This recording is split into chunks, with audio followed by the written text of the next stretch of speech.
Curhat online dulu ya.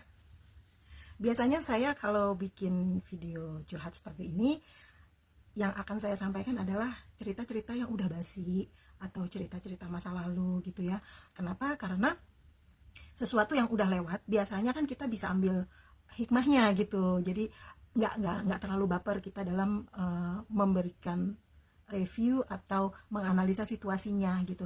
Beda ketika kita benar-benar sedang ngalamin, itu rasanya kayak apa sih, pengaruh emosi jauh lebih banyak karena kan kita belum tahu ke depannya itu seperti apa gitu ya.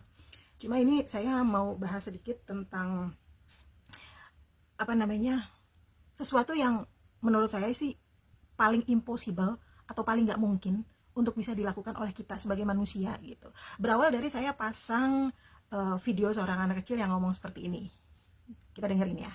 Kamu itu tak akan mampu menyenangkan semua orang karena ada yang mencintai, ada pula yang membenci. Jadi, tak usah terlalu peduli. Wa kafa billahi syahida. Cukup Allah yang menjadi saksi. Nah, setelah itu saya dapat respon nih dari seseorang kayak gini. Pengen banget nggak peduli, tapi susah banget tante, aku terlalu baper gitu. Kemudian saya jawab, sampai kapan mau baper? Emang ada yang mikirin lu kalau lu baper? Jadi utamakan kebahagiaan diri sendiri dulu, orang lain yang ntar dulu. Kita bikin asik diri sendiri dulu, bahagiain diri sendiri dulu. Saya jawab kayak gitu. Kemudian dijawab lagi sama dia, iya nggak sih tante, tapi di saat udah coba mau semangat, selalu aja ada hal-hal kecil yang bikin jadi masalah, bikin nggak enak hati. Saya jawab lagi, orang mau ngomong apa ya terserah, kan mereka punya mulut tapi nggak punya kerjaan, makanya ngomongin orang. Dijawab lagi sama dia, itu dia tante, sulit banget rasanya tutup kuping, giliran dibales nggak diterima. Nah saya jawab dong, ya itu sih namanya test case, dikit-dikit lawan perasaan gak enak, yang penting kita nggak ada niat nyusahin orang. Kalau orangnya susah gara-gara pikiran mereka sendiri, ya itu bukan urusan kita, bener gak sih? Terus yang dia bilang giliran dibales nggak diterima, ya nggak usah dibales, capek, nggak usah ditemenin aja, selesai. Kita berteman sama yang mau bertemanan sama kita, nggak usah dibikin riweh, nggak diajak yang nggak usah ikutan, asik sendiri aja. Masih berlanjut, iya tante, aku lagi coba cut off orang-orang seperti itu, berusaha untuk gak berurusan. Cuma ya sedih aja, pingin main, pingin happy, ada aja cobaannya. Kemudian saya coba respon lagi, mungkin coba cek ke dirimu juga, say. Mungkin kamu terlalu berharap banyak ke orang lain untuk bahagiakan dirimu.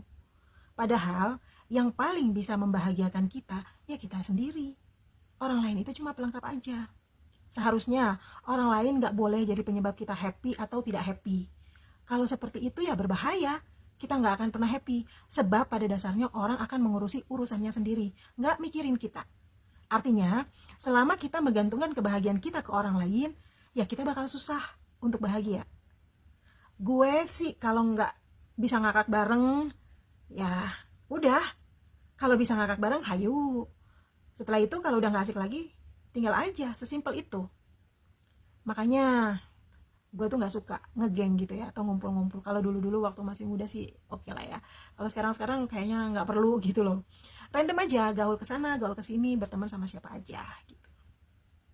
Jawab lagi nih sama dia, iya bener tante, apa karena aku anak tunggal ya, jadi aku senangnya kalau kumpul banyak orang, ngobrol, ketawa bareng. Cuma kadang kalau aku baik ke salah satu orang, ada aja orang lain yang nggak suka. Atau kadang ada yang merasa tersaingi, padahal kita nggak ngapa-ngapain. Saing-saingan rezeki kan percuma aja gitu, karena masing-masing rezeki itu kan beda-beda gitu loh. Saya jawab gini,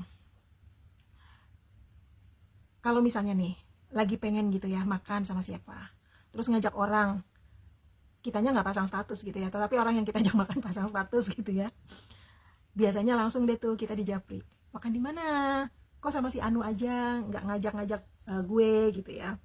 Kalau saya sih jawabnya santai aja, emang harus ya ngajak elu? Apa alasannya gue harus ngajak elu?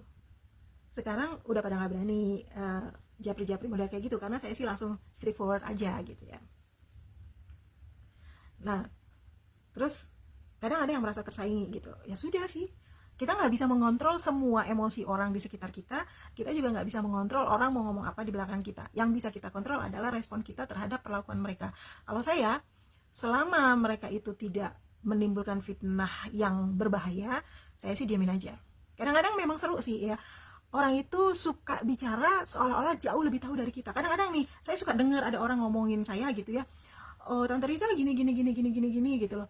Saya sampai bingung sendiri, loh emang saya begitu ya. Contoh nih ya, saya kan ini travel consultant, jadi kerjaannya kadang-kadang ke luar negeri dan lain sebagainya. Terus ada yang ngomong, Tante Risa kemarin habis pulang ya dari mana, misalnya dari Australia atau dari Jepang kayak gitu. Terus saya bingung sendiri, kenapa dia jadi lebih tahu ya saya ada di mana ya, padahal saya nggak kemana-mana gitu loh, saya lagi di rumah aja. Dan mereka nggak tahu kalau saya nggak pernah ke Australia gitu loh. Jadi kayaknya asal asal ngomong aja gitu. Kalau ke Jepang mungkin memang saya udah beberapa kali ke Jepang ya, tapi pada saat itu saya sedang tidak ke Jepang. Nah, karena mindset mereka bahwa saya sering ada di luar negeri, maka ketika saya nggak bergaul, ketika saya nggak kumpul-kumpul, ketika saya nggak pasang status di medsos atau di WA gitu ya, mereka berpikir saya ada di mana. Dan ketika mereka melihat sekilasan gitu ya bahwa ada apa, mungkin di berandanya kan kadang-kadang di beranda Facebook orang suka kepo gitu ya, suka pengen tahu, dan kadang-kadang Facebook sendiri suka mengulang-ulang histori kita gitu. Nah, misalnya kebetulan yang lagi di Jepang, mereka langsung berasumsi bahwa saya sedang ada di Jepang. Jadi selucu itu gitu. Nah, kalau menurut saya sih ya udah, nggak usah apa sih, nggak usah dipikirin banget gitu loh. Menurut saya sih nggak terlalu penting gitu loh. Nah, ini orang ini yang curhat sama saya, dia bilang gini, iya tapi saya suka kepikiran nggak sih Tan? Jadi bagaimana dengan pandangan mereka ke kita gitu? Saya jawab, nggak mikirin, males. Tapi kalau gosipnya udah ganggu dan mengarah pada fitnah, gue samperin gitu loh.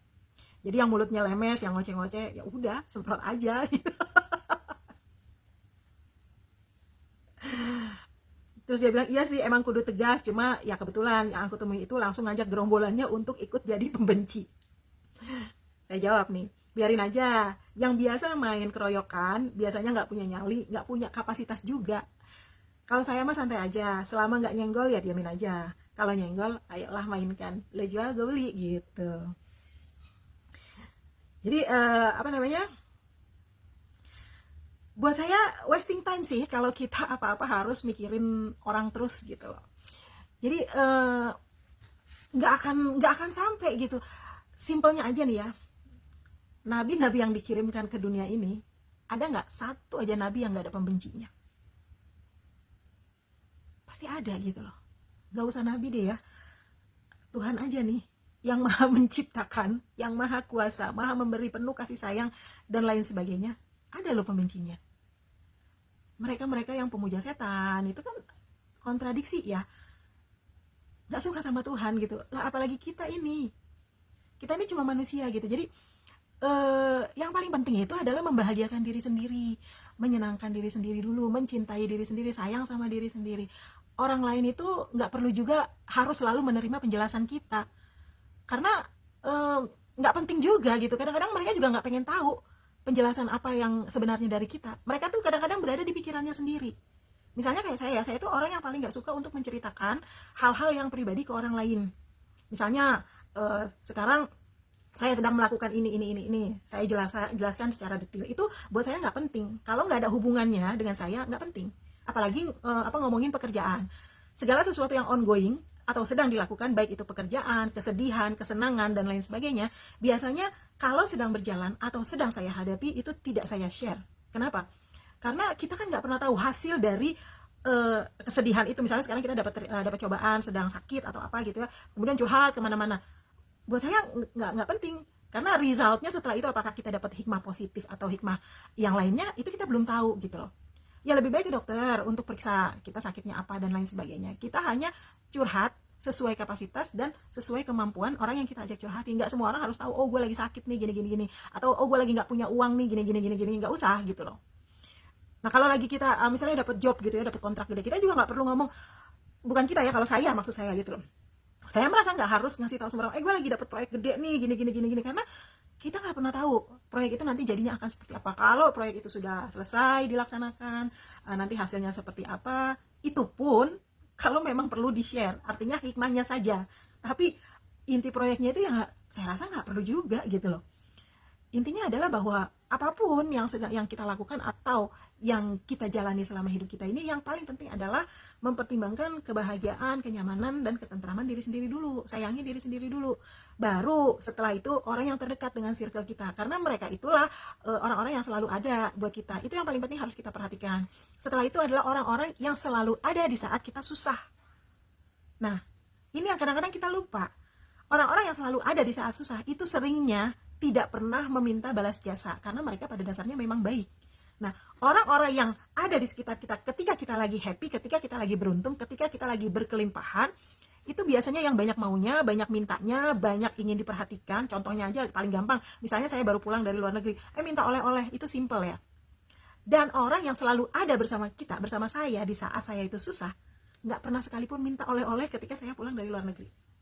Tapi kita sebagai orang yang tahu diri harusnya ya mengingat itu. Kalau saya sih selalu berusaha membawa oleh-oleh sebisanya, semampunya untuk orang-orang yang selalu ada di saat saya susah. Tapi untuk mereka yang baik-baik sama kita ketika kita sedang ada atau sedang happy gitu ya, ya kalau ada dan kalau kita ikhlas ya kasih aja gitu. Tapi kalau kita nggak ada ya nggak usah ragu atau merasa nggak enak gitu loh. Misalnya kayak aduh ya udah deh ini gue kasih, nggak usah seperti itu. Kalau memang nggak ada, gue jalan-jalan ke luar negeri buat kerja gitu loh. Dan bagasi gue itu penuh dengan hal-hal yang berhubungan dengan pekerjaan. Jadi nggak sempet mikirin lo, kalau mau kasar ngomong aja seperti itu gitu loh. Tapi ya kalau orang yang ngerti nggak ada ya nggak ada, nggak usah terlalu dilayanin lah. Bahkan ya kalau ada orang minta donasi sama saya, tapi indikasinya itu sudah ketahuan seperti apa, apalagi bawa-bawa agama, padahal saya tahu tidak seperti itu, ya saya bilang aja nggak ada. Malahan kadang-kadang saya suka dibilang, ih kaya tapi kok pelit gitu loh. Ya saya bilang, ya saya memang pelit, makanya jangan datang ke sini lagi untuk minta sumbangan. Saya bilang gitu aja, karena dia nggak tahu kita itu sebenarnya pelit atau enggak, itu kan dia nggak tahu. Apa yang sudah kita sumbangkan, apa yang sudah kita sedekahkan, kan kita nggak harus jelasin sama orang itu gitu loh. Jadi nggak usah merasa terlalu terganggu kalau kita dikasih stempel sama orang-orang yang seperti itu, yang merasa sakit hati karena keinginannya tidak dituruti oleh kita. Kita itu nggak tidak berkewajiban untuk menyenangkan orang-orang seperti itu. Ada ya orang yang misalnya hidupnya susah, lalu melihat ekonomi kita lebih tinggi dari dia dan merasa bahwa kita itu berkewajiban untuk menolong dia gitu loh. Enggak, dia itu harus menolong dirinya sendiri dulu.